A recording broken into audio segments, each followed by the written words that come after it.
know that most of what you've seen, read, or heard about Billy the Kid is untrue?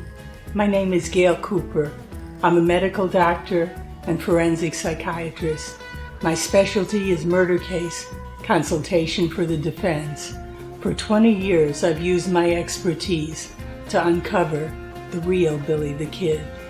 Researching over 40,000 pages of archival documents and books, I've written the revisionist history. It's shocking, it's liberating, and I've written books demolishing the hoaxes, hijacking the history. My talks will share with you what I've found. Cover-ups, misinformation, and fakery, to use Old West lingo, will bite the dust.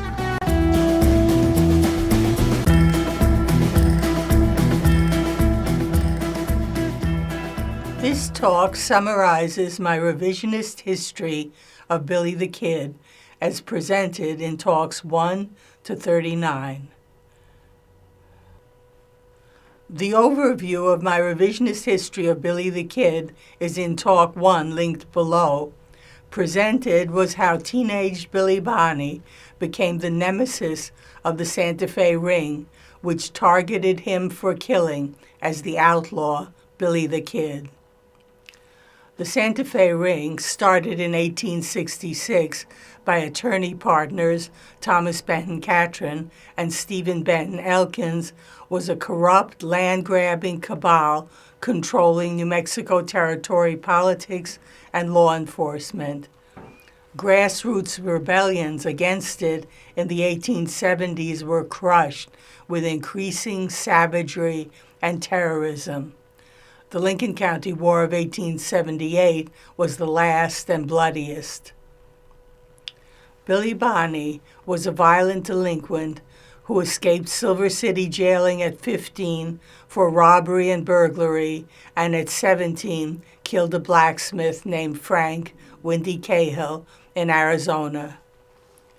He was converted to an anti-ring zealot in 1877 when a Lincoln County ranch hand for John Tunstall.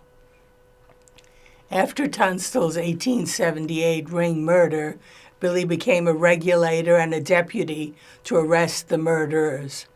With other regulators, he was involved in killing two of them, Frank Baker and William Buck Morton, when they fled arrest. He also gave a deposition to a presidential investigator against Tunstall's other murderers.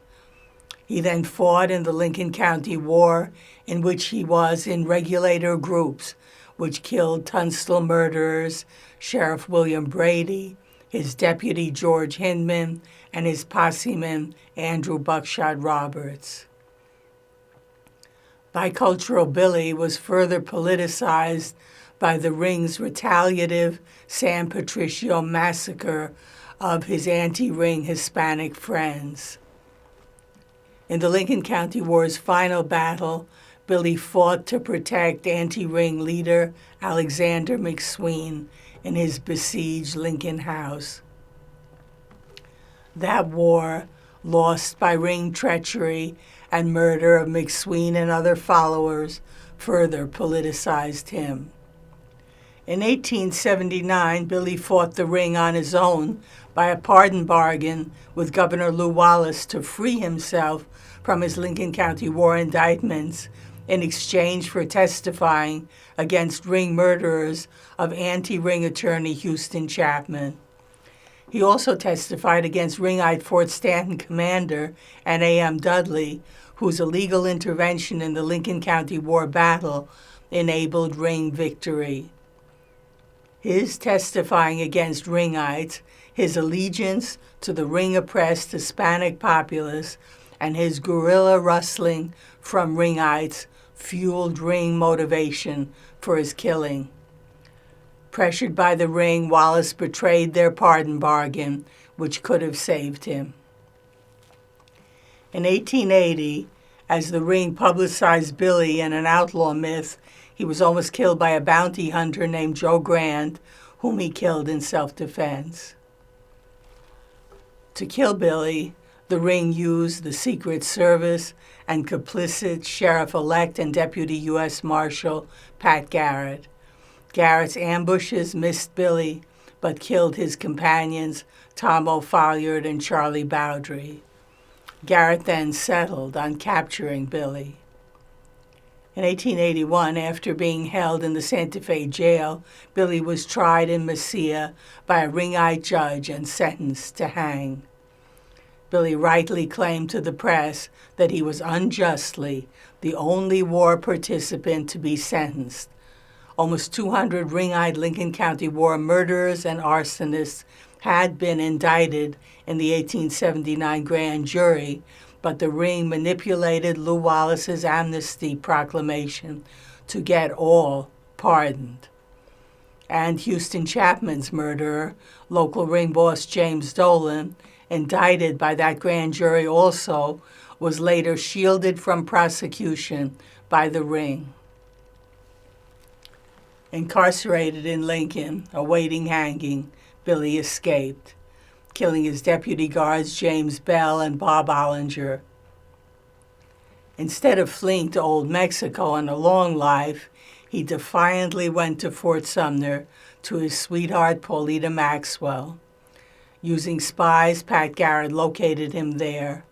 Aided by Paulita's treacherous brother, Peter, on July 14, 1881, Garrett fatally shot Billy in Peter's bedroom in the Maxwell family's Fort Sumner mansion. Billy's body was identified by Pat Garrett, Peter Maxwell, up to 200 townspeople at his wake, the 6 coroner's jurymen at the inquest, and the Maxwell family's Navajo servant, Delavina.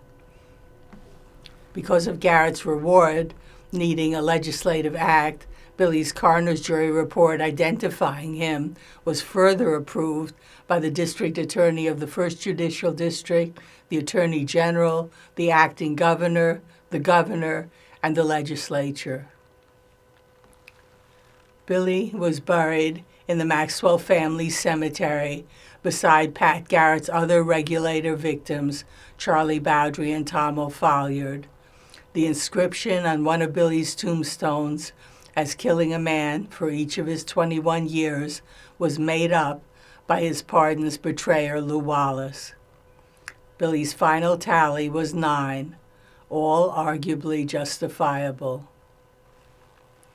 The triumphant Santa Fe ring wrote the history to conceal its role and itself. Untouched by justice, it still exists in New Mexico as malignant cronyism, contaminating government, law enforcement, and history books. The ring's one mistake was underestimating Billy Bonney. His fame eclipsed his death. With him, he dragged the ring into history's glaring judgment.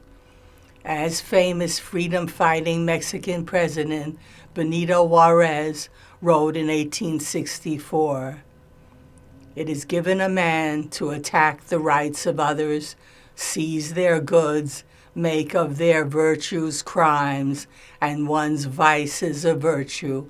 But there is one thing beyond that perversity, the tremendous judgment of history."